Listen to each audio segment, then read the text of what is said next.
Hi guys, we are in a new French suburb called saint-remy chevreuse. It's so pretty. I will live here just having a baguette and my drink there.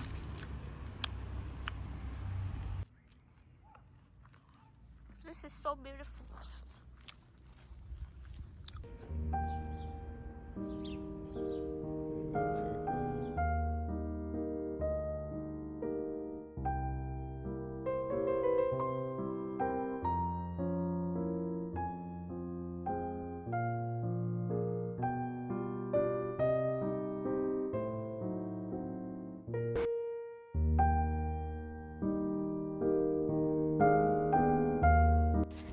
The neighborhood is very calm, quiet. Hey, nimeona cherry blossoms. Any horror? Yeah. This is so peaceful. If you're ever in Paris and you want to take a healthy break from the noise of the city, I would recommend. Wait, what's in the water? Nacht.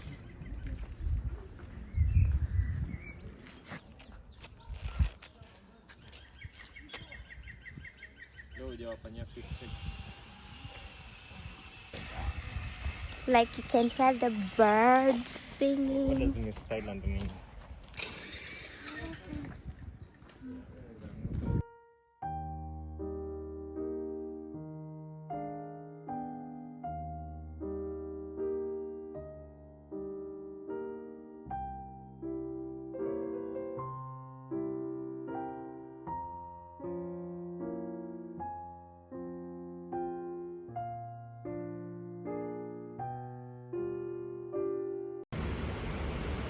Ina depend from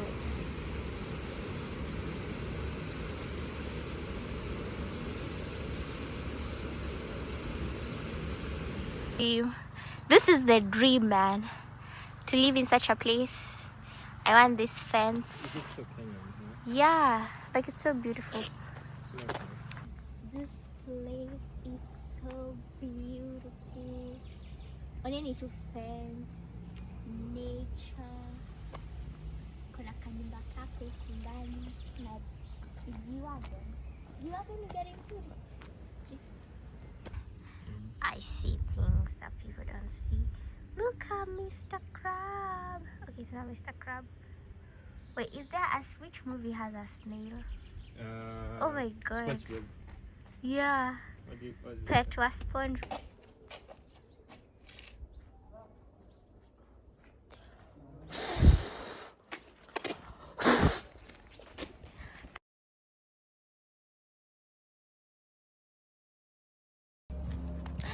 I trust in God, Wait. So, how are we supposed my to? Savior, the one If there's no. who will never fail. I think wametudanganya. Juu hapa hakuna path to walk. Inasema to keep on going. So let's. But if this is... Yeah, probably. No risk again. Guys. Look at those trash cans. It's like tennis green. Oh, this is such a... Wenda urushe baki.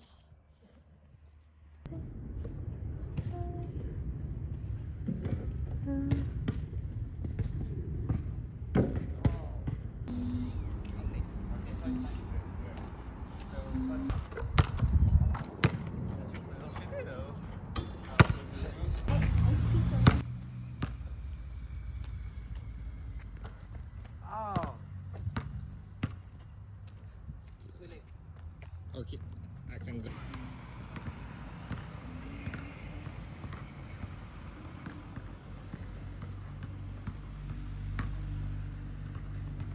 Kwani upati kitu wewe?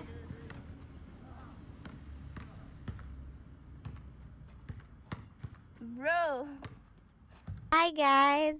So today I have a guest on the channel, and this is my friend Samuel. Do you want to introduce yourself? Bonjour, je m'appelle Sam, je suis Kenyan, and I'm happy to be here. So we are basically we're not having an argument, just a discussion on why you should post. Because I was like, the photo needs to be, when you are posing and you're like, no, you're not getting the angles right. Like, the photos need to be perfect. And then he was like, nah, I don't mind, because it's not like I'm taking the photos to post. But I'm like, why not? So why do you think that people should or should not post their photos? And do you think I am chasing validation from human beings? Okay, not me, those people. Those people. Yeah. So two reasons. Uh-huh. One, I think people should capture photos for memories. Enjoy the moment and share the memories. So don't share the moment and miss out, On what? People get so obsessed with sharing the moment. People go on lives and they do all these things. Yeah. And they post it, which is good for the viewers and they get to enjoy. Yeah. But in the long run, they miss out on the moment. Exactly. So people who are watching are, end up desiring to get into the moment too. They aspire. They be like, oh, I wish I was there. Yeah. And the person who's there doesn't get to, enjoy. She or he is so obsessed with, oh, does it look good for my viewers? Does it, Another point, people tend to seek validation, as you said, through posting. So people might not post with the intention of sourcing validation. Yeah. But people have different ways of viewing things. So if you maybe, let's say, get to a cool place and then you take a photo, you enjoy the place, then you post it, and then someone comments with a different POV, or someone doesn't like it and all that, and you're like, oh, actually I didn't see that, and so you don't really enjoy, as I think he has a valid point, but I don't know, as someone who loves taking pictures, I don't mind getting the perfect picture. But also, like, from what you've said, yeah, you can really get caught up in curating, a certain aesthetic, a certain image, and lose out on, that authentic experience that ulikuwa unataka ku experience. So my second question is, what are the small joys that you have found in France, small or big joys that you want to tell us about? They're called les petites joies. Les petites joies, quelque chose comme ça. Okay. It's actually a lot. It's the parks. The parks are so full of parks. See what I did there? Whoa! They're so nice. I love the people. You get to meet a lot of cool people, and France is so diverse, so you don't feel left out. And as my good friend once said, I can feel black and not Think about it. Something like that. Yeah. So you don't feel black. You just feel like natural. And also, now that the sun is out most of the time, it's very beautiful to bask in the sun, read a book, meditate, pray, and all that.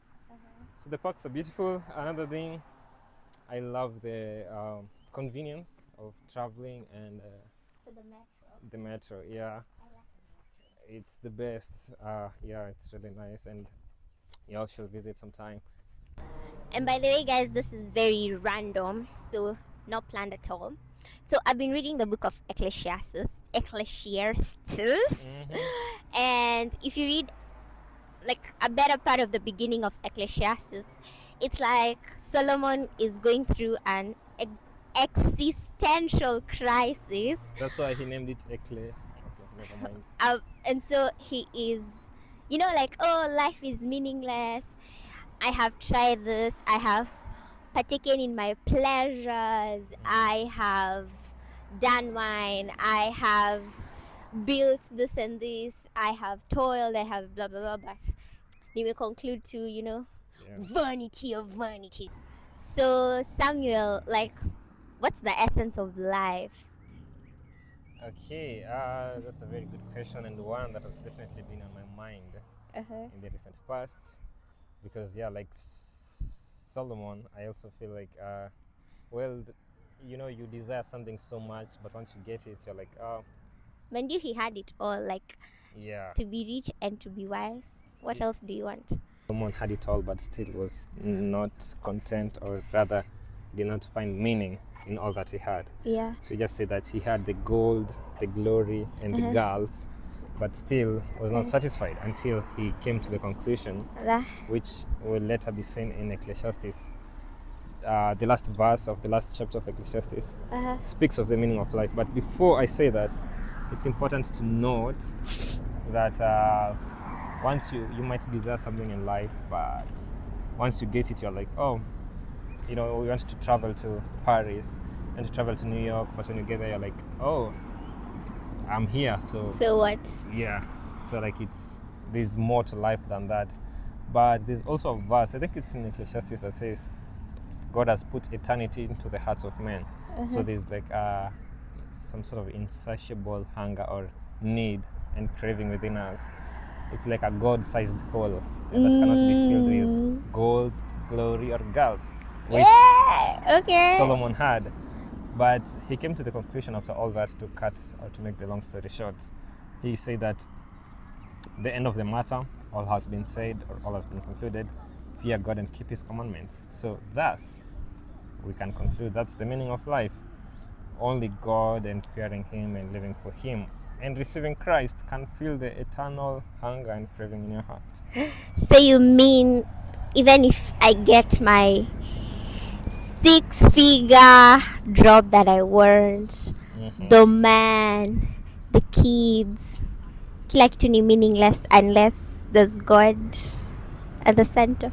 Well, so as you've noticed in my past sentiments, this is from a Christian POV. Yeah. And so going on, and to answer your question, I always wondered when I was young why politicians have an urge to have 2 cars or to steal money. When we have the allegations like politicians stole money and all that. Yeah. I would wonder why would they do that, and they're already rich. Yeah. Well, I think over the years I've come to learn, like, you can't really have full. You can't really be full of. Yeah. Because I think in the Ecclesiastes kuna place inasema the ears, it's like they don't get satisfied of hearing, and the eyes, they don't get satisfied of seeing. Like, you want to see, but you want to, like, umeona, but you want to see more. Yeah. So I think it's just the human nature to want more.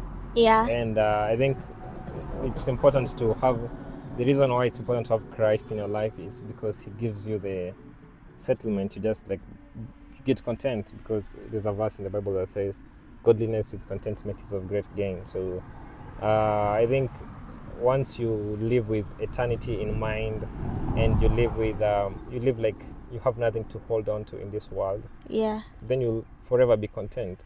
You don't need more. Whether you have less or you have more, you don't need more. But building off of what you've said, living with a mindset of, like, eternity in mind, like, how does that practically look like? Because I think as Christians, or basically Christians or believers, we tend to have, the right words for what we should do, but practically, like, how does that look like? How does it look like as you, say, a university student who is, like, this material pleasures, na hizi vitu zote, I want the experience them, but how does it look like in practical sense? Fair enough. So disclaimer, I'm not Mr. Know-it-all. Yeah. But we lie. We want to hear your POVs, and probably from the comments, tell us what you think. So I think living with eternity in mind, specifically as a student, is just knowing that, I can depart from this world anytime. living with that preparedness, so that you don't have to hold on dearly onto anything. Because if you are someone who's living without eternity in mind, I assume you'll be like, I need to store treasures for myself here on earth. You're always worried about, I need to expand my bank account, I need to build a home, I need to do all this, but less about how the state of your heart is. And that's why Jesus said, do not store treasures here on earth where thief can steal and moth destroy, but store for yourself treasures in heaven. So yeah, I think it's good to work hard, but work for the glory of God, and work as though you are preparing, as though we are in the precipice of eternity. Hiyo ndio inamaanisha nini? We're on the edge of eternity. Yeah, so I don't know if you really answered the question. I also don't know, but okay, so let's even go and break it down further. Like today, what does it look like for you? If you are really, say, like embracing what you're saying, what does it look like for you today to live with that mindset of, okay? So, there's, as a student, as a campus student, I have to apply for jobs, for internships. I have to prepare myself for all that. Yeah. But, valid. I think to live with eternity in mind, so far as I know, I think is to, like, whether I get it or not, I'm not, I don't base my identity on that. So I won't be shaken by, I didn't get that grant, I didn't get that internship, so I feel, it's, shaking my identity and all that. Yeah. I'm not so moved by that. I'm more moved by my walk with Christ, because that's what will determine my life to come. I think the greatest dilemma for Christian students, conundrum, is working as though you don't own anything, or you don't want to hold on to anything in this world. Yeah. But at the same time, you have to work hard for the glory of God. So living with eternity in mind does not mean you should be lazy and careless about how we approach wealth and the things of this world. Yeah. Because a book in the Bible says that we need to work as though we are working for God. So when you apply that job, you don't need to exaggerate, lie in your CV just to get it. You don't need to step on people just to get a job. But that's corporate culture. Yeah, it is, but at the end of the day, it's like scrambling for something that will pass in the fraction, because it's just like, when you think about this life, it's a fraction, very small fraction of what is to come. So living with eternity in mind, you'll be like, I don't see the need to step on, let me just follow the right way, and if it does not work, then... Because something that I'm seeing trending a lot is people like getting into work. So you've really wanted a job all your life, you get it, and you realize, oh my God, like this is not it. Like work is taking a toll on my life. I don't have a life outside work, and blah blah blah. But maybe one of the things that could be causing this is literally what you've said. Like you have made workload over your life, and your 9 to 5 period is just part of my life. It's not like everything. And so I feel like if I am able to detach my identity from, say, the success, whatever that comes from this work, not that I'll be lazy in my job or anything, labda itaweza saidia with, I don't know, all this when everything is crumbling at work, and then it feels like, oh, okay. It's easier said than done, but something like that. Okay. We are done with our interview. We went on a whole rant about another thing. So, guys, I think the cows like me. No, I think it's it's me. Hey, Pookies. Ama ni the dog. What do you think?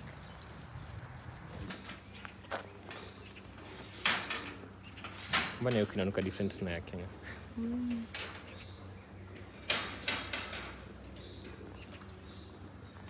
Thanks for watching.